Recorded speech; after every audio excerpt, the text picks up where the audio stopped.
அப்ப இந்த சேர்மம் உருவாகுது. ஓகே, இந்த சேர்மத்துக்கு என்ன நேம்? OHக்கு இது பேரா இடத்துல இருக்கனால பேரா புரோமோ, ரிமைனிங் பார்ட் என்னது? ஃபீனால். ஸோ இது இந்த மாதிரி தான் இந்த வினை வந்து நடந்திருக்கும். எக்ஸாம்ல நீங்க இந்த வினை வழிமுறைன்னு சொல்லக்கூடிய மெக்கானிக்ஸை எழுத வேண்டிய அவசியம் கிடையாது. மெயின் ரியாக்ஷன் என்ன, அதற்குரிய எக்ஸ்பிளனேஷன் இங்க என்ன இருக்குதோ அது சம்பந்தமான வேர்ட்ஸ் எழுதுனா போதும். மறுபடியும் இதற்குரிய எக்ஸ்பிளனேஷன் வந்து சொல்றேன், அது மட்டும் எழுதினீங்கன்னா போதும். Phenol reacts with bromine in carbon tetrachloride to give orthobromophenol and parabromophenol. சரி, இப்போ ஹாலஜனேஷன் இதோட முடியுது. ஹாலஜனேஷன் அப்படின்ல ரெண்டு பார்த்துருந்தோம், புரோமின் வாட்டர் ஒன்று, இன்னொன்று பார்த்தீங்கன்னா புரோமின் கார்பன் டெட்ராக்ளோரைடு. இப்போ ஹாலஜனேஷன் அப்படின்னா அடிஷன் ஆஃப் ஹாலஜன். ஹாலஜன் அப்படின்றது நமக்கு தெரியும் என்னென்ன அப்படின்னா ஃப்ளூரின், குளோரின், புரோமின், அயோடின். இது ஹாலஜன் அப்படின்னு நமக்கு தெரியும். இந்த ஹாலஜன்ல புரோமினை ஃபீனால இருக்கக்கூடிய பென்சின் வளையத்துல சேர்க்கிறோம். அதனாலதான் நம்ம என்னன்னு சொல்றோம் அப்படின்னாக்கா இந்த ரியாக்ஷனை வந்து புரோமினேஷன் அப்படின்னு சொல்றோம். இதற்கு முன்னாடி எழுதின அந்த ரியாக்ஷனும் புரோமினேஷன், அதாவது புரோமின் சேர்க்கை அப்படின்னு சொல்றோம். ஓகே, சரி. இந்த வினையிலையும் எலக்ட்ரோஃபைல் என்ன அப்படின்னா புரோமோனியம் அயான். அதனுடைய ஸ்பெல்லிங் பாருங்க, BROMONIUM, bromonium ion. Electrophile, electron கவர் காரணி. இதோட இந்த வினை முடிஞ்சிடுச்சு. Next one, Kolbe reaction or Kolbe Schmitt reaction.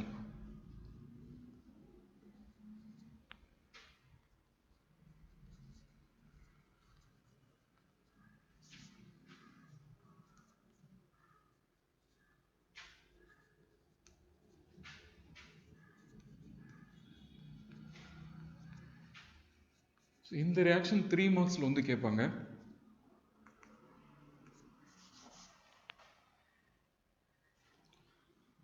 Golf reaction அப்படின்னாலும் கோல்ப்-ஸ்மிட் ரியாக்ஷன் அப்படின்னாலும் ஒண்ணுதான்.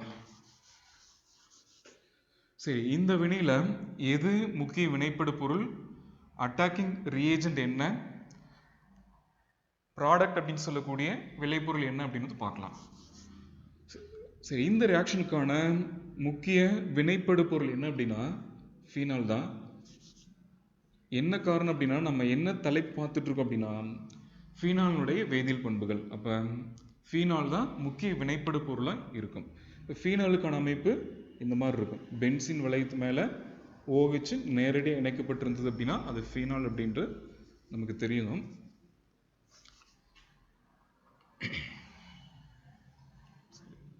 ஃபீனால் இதோட முதல்ல எது வினைபுரியுது அப்படின்னா சோடியம் ஹைட்ராக்சைடு பேஸ். சோடியம் ஹைட்ராக்சைடுக்கான வாய்ப்பாடு NaOH.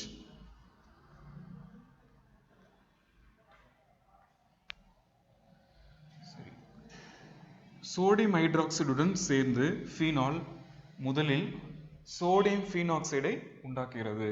சோடியம் ஃபீனாக்சைடுக்கான அமைப்பு இந்த மாதிரி இருக்கும். பென்சின் வளையம், அதற்கு மேல ONA என்ற குரூப் இருந்தது அப்படின்னா அதை நம்ம சோடியம் ஃபீனாக்சைடு அப்படின்னு படிக்கணும். இந்த பாண்ட் நான் இங்க எழுதல, சரி ரிமூவ் பண்ணிடுறேன். ONA அப்படின்னு சிம்பிளா எழுதிடுறேன். இந்த சேர்மத்துக்கு என்ன பேர் அப்படின்னா சோடியம் ஃபீனாக்சைடு.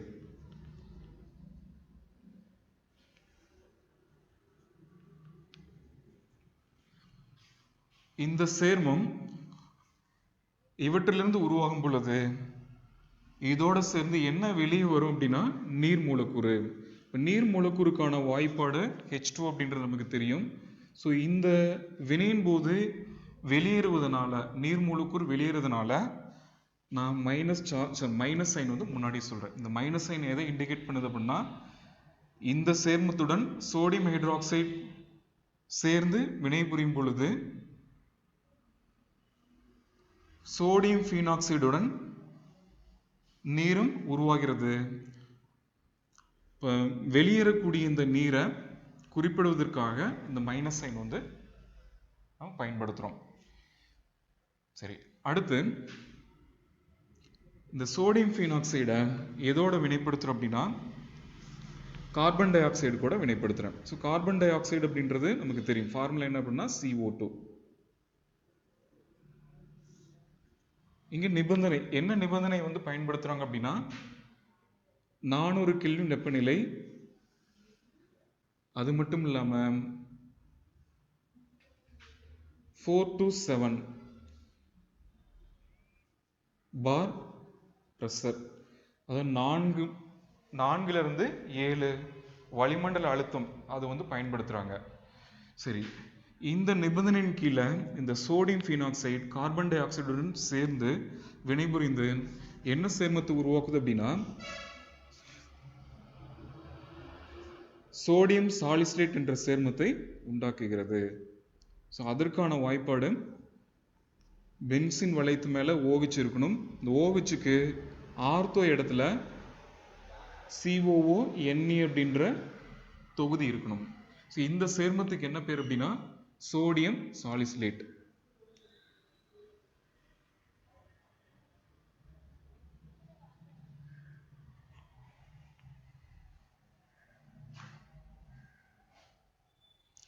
சரி,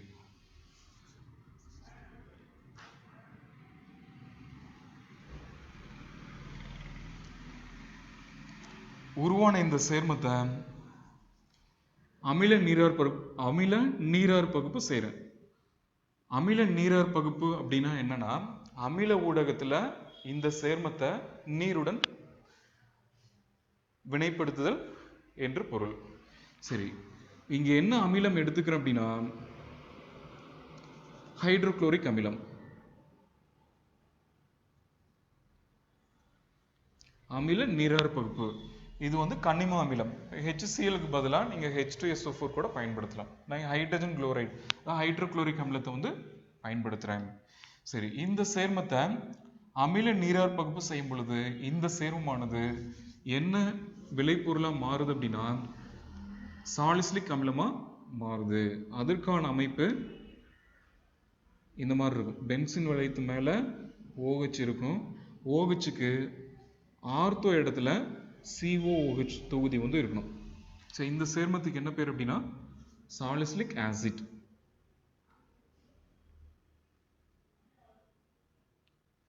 இதோட சேர்ந்து துணை விளைபொருளை என்ன உருவாகும் அப்படின்னா sodium chloride.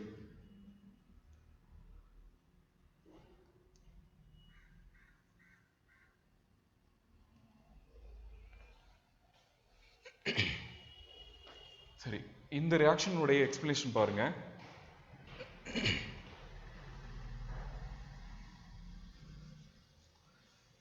Phenol reacts with sodium hydroxide to give sodium phenoxide, which on treatment with carbon dioxide at 400 Kelvin and 4 to 7 bar pressure gives sodium salicylate, which on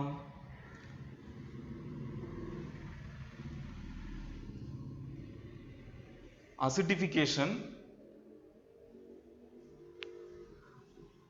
gives salicylic acid and sodium chloride. அதாவது phenol sodium ஹைட்ராக்சைடுடன் வினைபுரிந்து sodium ஃபீனாக்சைடை தருகிறது. உருவான sodium ஃபீனாக்சைடை 400 kelvin வெப்பநிலை மற்றும் 4 to 7 வரை வளிமண்டல அழுத்தத்தில் carbon tie ஆக்சைடுடன் வினைப்படுத்தும் பொழுது சோடியம் சாலிசிலேட் உண்டாகிறது. இவ்வாறு உண்டான சோடியம் சாலிசிலேட்டை அமில நீரார் பகுப்பு அல்லது அமிலப்படுத்தும் பொழுது சாலிசிலிக் அமிலம் மற்றும் சோடியம் குளோரைடு ஆகியவை உண்டாகின்றன. சரி, இதுதான் இந்த ரியாக்ஷனுக்கான எக்ஸ்பிளனேஷன். சரி, இந்த ரியாக்ஷன் எப்படி நடந்திருக்கு அப்படின்ட்டு நம்ம பார்க்கலாம். இந்த ரியாக்ஷன்ல இந்த வினையில ஈடுபடக்கூடிய எலக்ட்ரான் கவர் காரணி என்ன அப்படின்னா கார்பன் டை ஆக்சைடு.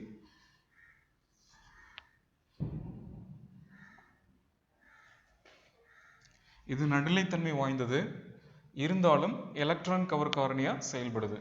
ஸோ இந்த வினைக்கான மெக்கானிசம் என்று சொல்லக்கூடிய வினை வழிமுறை பற்றி பார்க்கலாம்.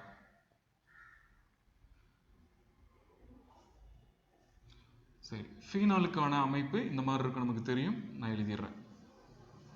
பென்சீன் வளையம், alternate double bond single bond இருக்கும். இந்த பென்சீன் வளையத்து மேல OH வந்து இருக்கும். ஸோ இந்த OH நான் இப்படி எழுதினேன்.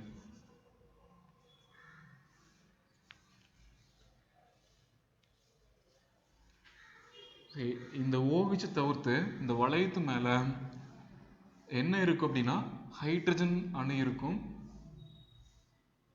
நான் எல்லா இடத்துலையும் குறிப்பிடாம OHக்கு ஆர்த்தோ இடத்துல இருக்கக்கூடிய ஹைட்ரஜன் மட்டும் நான் குறிப்பிடுறேன். இது ஆர்த்தோ ஹைட்ரஜன். சரி, இப்போ சோடியம் ஹைட்ராக்சைடு போடுறோம்.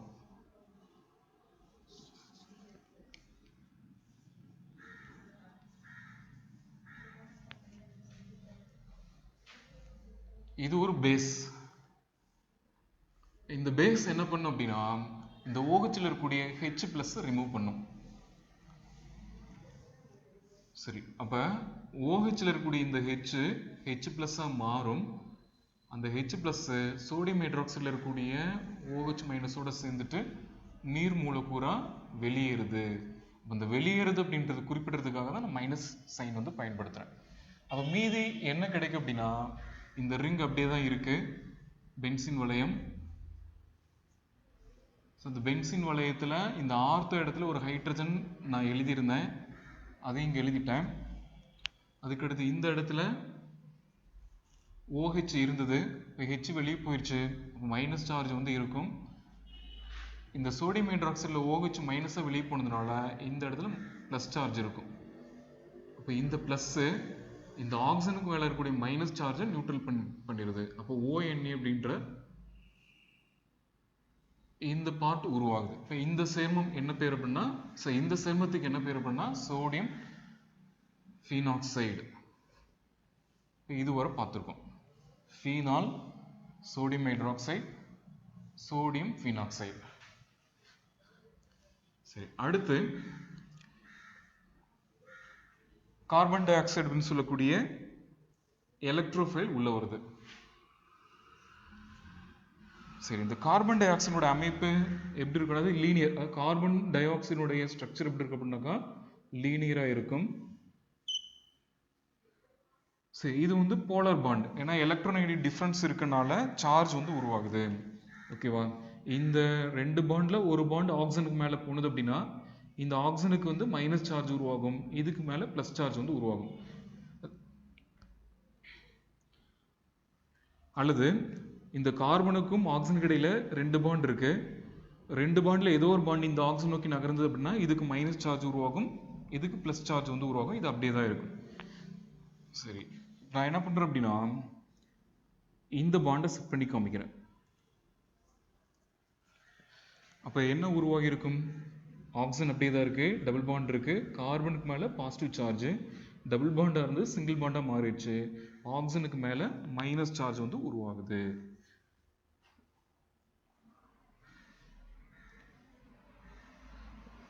ஓகே, சரி. இப்ப கார்பனுக்கு மேல பிளஸ் சார்ஜ் உருவாகிறதுனால தான் இந்த கார்பன் டை ஆக்சைடு எலக்ட்ரோஃபைல ஆக்ட் பண்ணுது. Electron deficient. இதுல எது எலக்ட்ரான் டெஃபிஷியன்ட் சென்டர் அப்படின்னா C+. இதுதான் எலக்ட்ரான் டெஃபிஷியன்ட் சென்டரா இருக்குது. இதுதான் ஃபீனால்ல இருக்கக்கூடிய பென்சீன் வளையத்துல எங்கெங்கெல்லாம் எலக்ட்ரான் அடர்த்தி, அதாவது எதிர்மின்சுமை அதிகமா இருக்குதோ அந்த இடத்த தாக்கி பிணைப்பு வந்து உண்டாக்கும்.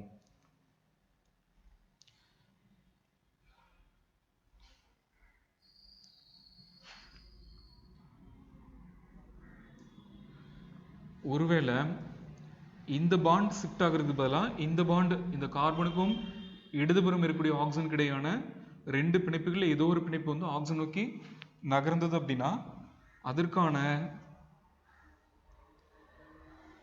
அமைப்பு எப்படி இருக்குன்னு பாருங்க. வலதுபுறம் ஆக்சிஜன் அப்படியே தான் இருக்கு, டபுள் பாண்ட் சி அப்படியே தான் இருக்கு. இந்த கார்பனுக்கும் ஆக்சிஜனுக்கு இடையில ரெண்டு பாண்ட் இருந்தது. இப்போ இந்த பாண்டு பார்த்தீங்க அப்படின்னா இங்கே ஷிஃப்ட் ஆகிறத நான் இமேஜின் பண்ணிடுறேன். அப்போ இது செகண்ட். டபுள் பாண்ட் சிங்கிள் பாண்டாக மாறிடுது. ஆக்சிஜன் ஓகே, இந்த ஆக்சிஜனுக்கு மேலே மைனஸ் சார்ஜ் வந்துடுது. அதே சமயத்தில் இந்த கார்பனுக்கு மேலே ப்ளஸ் சார்ஜ் வந்து வந்துடுது. இப்போ கார்பனுக்கு மேலே ப்ளஸ் சார்ஜாக இருக்கிறதுனால இது எலக்ட்ரோஃபிலிக் சென்டர் ஆக்ட் பண்ணுது. இப்போ இதுதான் இந்த ஃபீனால் அல்லது சோடியம் ஃபீனாக்சைடில் இருக்கக்கூடிய எலக்ட்ரான் அடர்த்தி அதிகமாக இருக்கக்கூடிய ஆர்த்தோ அல்லது பேரா இடங்களை போய் தாக்கிட்டு அதற்குரிய விளைபொருளை வந்து உண்டாக்கும். இந்த ரெண்டு அமைப்பில் நம்ம எது வேணாலும் பயன்படுத்தலாம். நான் இந்த அமைப்பை எடுத்துக்கிறேன். இந்த ரியாக்ஷன் எக்ஸ்பிளைன் பண்ணுறதுக்காக இந்த அமைப்பு எடுத்துக்கிறேன். இப்போ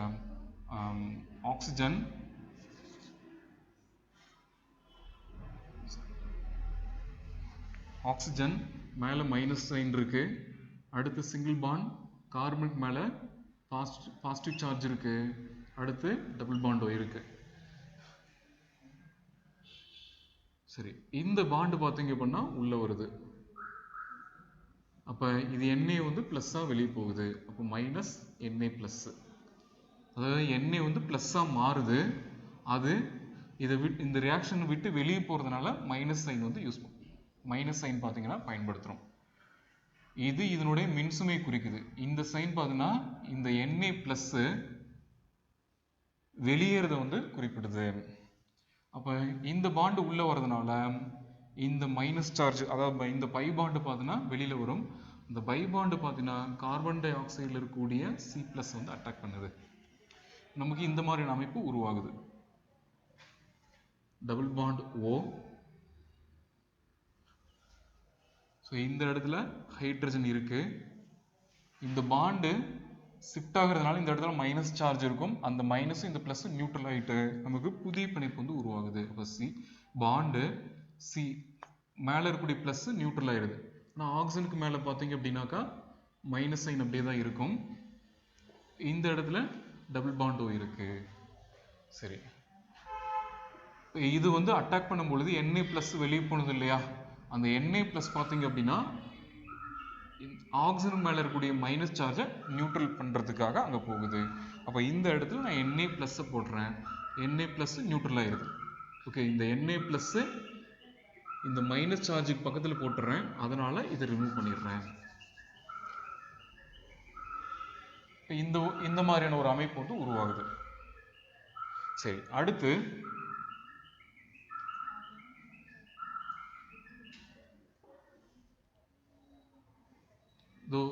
இந்த H பார்த்தீங்க அப்படின்னா H பிளஸ்ஸா வெளியே போகுது. அப்போ என்ன ஆகுது, இந்த இடத்துல ஒரு மைனஸ் சார்ஜ் உருவாகுது. அதை இந்த பாண்டு பார்த்தீங்கன்னா உள்நோக்கி நகருது. ஸோ இது உள்நோக்கி நகரதுனால இந்த பாண்டு ஆக்சிஜன் நோக்கி நகருது, ஆக்சிஜன் மேல் நோக்கி நகருது. இப்போ நமக்கு இந்த மாதிரியான அமைப்பு வந்து கிடைக்குது.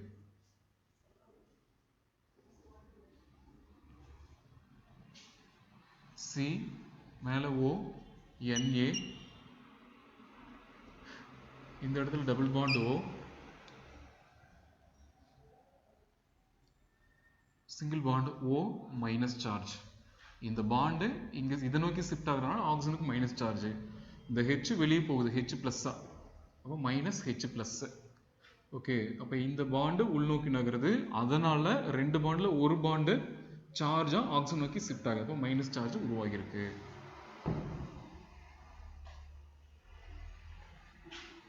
சரி, இப்போ இந்த மைனஸ் ஹெச் ப்ளஸ் இருக்கு இல்லையா, அல்லது இந்த ஹெச் ப்ளஸ்ஸாக வெளியே போயிருக்குன்னு சொல்லியிருக்கேன். அந்த ஹெச் ப்ளஸ் இந்த ஆக்சிஜன் மேலே இருக்கக்கூடிய மைனஸ் சார்ஜை நியூட்ரல் பண்ணுறதுக்காக இதோட வந்து ஆட் ஆயிருது,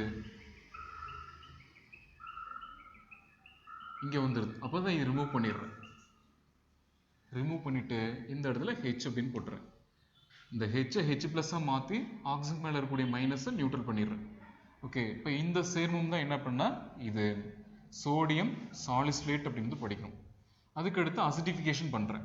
அசிடிஃபிகேஷன் அல்லது ஆசிட் ஹைட்ராலிசிஸ். நாங்க அசிடிஃபிகேஷன் அப்படின்னு மீன் பண்றோம். H bond Cl HCl. சரி, இந்த HCl H2ல நான் HCl மட்டும் இங்க மென்ஷன் பண்ணிருக்கேன். ஓகே, இப்போ HCl பார்த்தோம்னா போலார் அப்படின்னா பிளஸ் மைனஸா மாறும். இப்போ HCl இருக்கக்கூடிய Cl வந்து மைனஸா மாறும். அதே சமயத்துல H வந்து பிளஸ்ஸா மாறும். இது மைனஸ், இது பிளஸ். இந்த Cl மைனஸ், ஓகே, இந்த சோடியம் சாலிசிலேட்ல இருக்கக்கூடிய Na பிளஸோட சேர்ந்துட்டு NaCl வெளியே போகுது. அப்ப அந்த NaCl தான் நான் இங்க எழுதியிருக்கேன். சரி, மீதி என்ன இருக்கும்? இந்த HCl H பிளஸ் இருக்கு. இந்த சேர்மத்துல Na வந்து பிளஸ்ஸா போனதுனால இந்த இடத்துல ஒரு மைனஸ் சார்ஜ் வந்து இருக்கு. ஆக்சிஜனுக்கு மேல minus charge.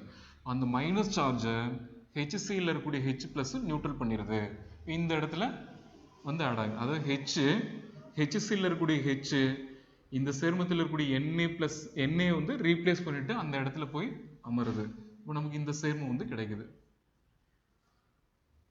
OH C single bond O H double bond O. So இதுதான் என்ன பண்ணாக்கா சாலிசிலிக் ஆசிட். இது ரெண்டுமே ஒன்று தான். இது சோடியம் குளோரைடு, இது சோடியம் சாலிசிலேட். ஓகே, இதுதான் இந்த வினைக்கான வினை வழிமுறை. வினை வழிமுறை அப்படின்றது வேற ஒன்றும் இல்லை. எடுத்துக்கொண்ட வினைப்படு பொருள்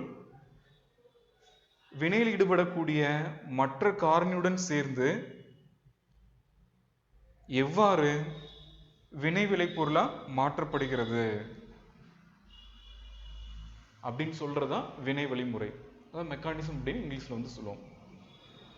இந்த ரியாக்ஷனுக்கான எலக்ட்ரோஃபைல் அப்படின்னு சொல்லக்கூடிய எலக்ட்ரான் கவர் காரணி என்ன அப்படின்னா கார்பன் டை ஆக்சைடு.